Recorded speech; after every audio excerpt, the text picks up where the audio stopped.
अब जवाब देंगे सापरा साहब, जवाब दीजिए। खास तौर पर चुनाव के इर्द गिर्द झूठ बोलने का मामला सुप्रीम कोर्ट की बात को लेकर जब राफेल पर हुआ था तो राहुल गांधी को उस पर रिटर्न अपॉलॉजी देनी पड़ी थी, और झूठों का सरदार जैसे शब्दों का इस्तेमाल पहले भी आप लोगों ने चौकीदार चोर किया था, बैकफायर किया, लेकिन बावजूद इसके ऐसा क्यों? देखिए अंजना जी, मैं तो शुरू से कहता आया हूं बीजेपी मतलब भारत की झूठी पार्टी है। इसकी शुरुआत 2014 से ही हो गई जब नरेंद्र मोदी जी ने कहा कि 15 लाख रुपए हर किसी के अकाउंट में आएंगे, या फिर उन्होंने कहा कि 2 करोड़ नौकरियां जो है वो हम हर एक साल में नौजवानों के लिए देंगे। तो ये क्या सच हुई है? ये बात बता दें बीजेपी के प्रवक्ता, तो फिर इसको झूठ ना कहा जाए तो और क्या कहा जाए। पिछले गुजरात चुनाव के अंदर सी प्लेन लेकर के आए थे नरेंद्र मोदी जी, अहमदाबाद में वहां पर सी प्लेन से उतरे थे और फिर चढ़े भी थे वहीं से। तो इन्होंने कहा था कि यहां से सी प्लेन चलेगा, क्या हुआ सी प्लेन का?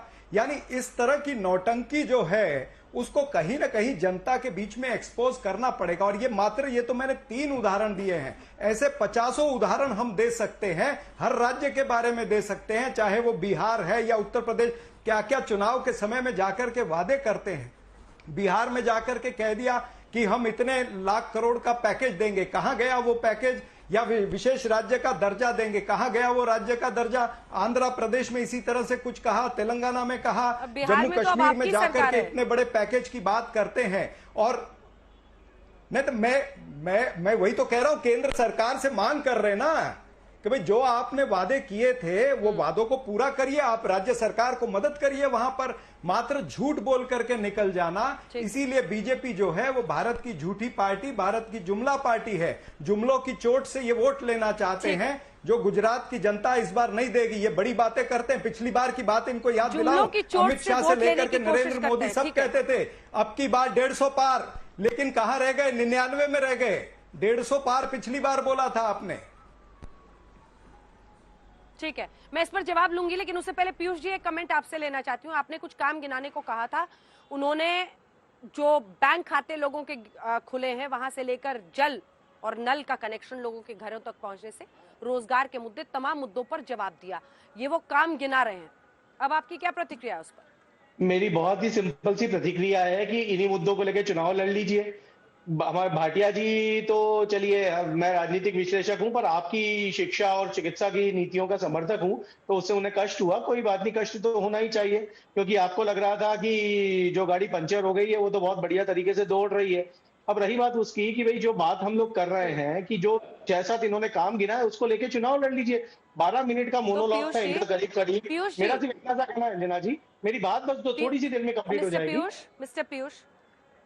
मिस्टर पीयूष, एक काउंटर क्वेश्चन है। आपने कहा कि फिर इन्हीं मुद्दों पर चुनाव लड़ लीजिए। वैसे ही आम आदमी पार्टी भी दिल्ली मॉडल लेके आई है, लेकिन उस पर कहाँ टिकी? वो तो आ गए नोट पर गणेश जी और लक्ष्मी जी की फोटो लगाने के मुद्दे को लेकर। क्यों आ गए? नोट पर गणेश जी और लक्ष्मी जी की फोटो लगनी चाहिए, ये ज्ञान गुजरात में ही आकर आया। मेरा ये कहना है कि भाई आप किसी भी चीज में यदि जाते हैं, कोई भी काम करने जाते हैं, तो आप प्रार्थना करके जाते हैं, इसलिए उस समय की बात की गई थी। पर लेने के बाद जो आम आदमी पार्टी का केजरीवाल का गारंटी कार्ड देख लेंगे, उसमें क्या लिखा है? उसमें यही लिखा है कि सरकारी स्कूलों, जस्टिफिकेशन की बात ही नहीं है मैडम, सीधी सी बात है। मैं आपको बहुत क्लियर बता रहा हूं कि आम आदमी पार्टी के कौन मुद्दे क्या हैं। आम आदमी पार्टी के मुद्दे हैं स्कूली शिक्षा व्यवस्था को पूरी तरीके से आमूलचूल तरीके से बदल के विश्व स्तरीय बनाना। दूसरा, प्राइमरी हेल्थ केयर मॉडल जो है आम आदमी पार्टी का, मोहल्ला क्लिनिक मॉडल, उसको स्थापित करना, जिससे यदि कोई बीमार पड़े तो उसकी सहज और सुलभ चिकित्सा व्यवस्था की व्यवस्था की जा सके।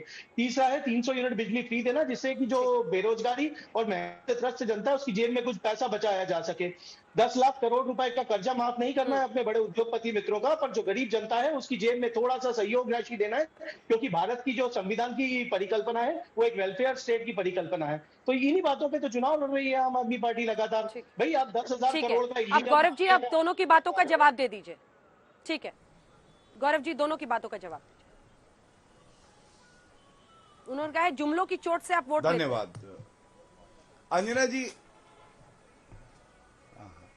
देखिए मैं बताता हूं जुमले क्या होते हैं, और यहां पे कांग्रेस के प्रवक्ता ने नौटंकी शब्द का इस्तेमाल किया, सारे दर्शकों ने सुना, इसलिए जब मैं नौटंकी शब्द का इस्तेमाल करूंगा तो बुरा नहीं मानेंगे। 1969 में नौटंकी करी इंदिरा गांधी ने, कहा गरीबी हटाओ, गरीबी हटाओ। इंदिरा गांधी हट गई, राजीव गांधी हट गए, कांग्रेस की सरकार हट गई, राहुल गांधी भी हट गए। वोट मत लीजिए, गरीबी हटाई पिछले दौर में जा रहे हैं नरेंद्र मोदी जी ने। अब मैं बीच में किसी के नहीं बोला था, प्लीज अंजना जी, मैं समझता हूँ मर्यादा बनी रहे। मैं खाली अच्छा, इतना यही याद दिला रहा लगेगा हूं 84 कि जब अंजना जी आपने भी मुझे याद दिलाया था ऐसा कि आप क्यों? पिछले बताइए, दौर की बीच में बातें क्यों करके बोलने वोट दे नहीं रही ले आप? सकते। अब ये पिछले दौर की बातें कर रहे हैं। आप ही का मंच है।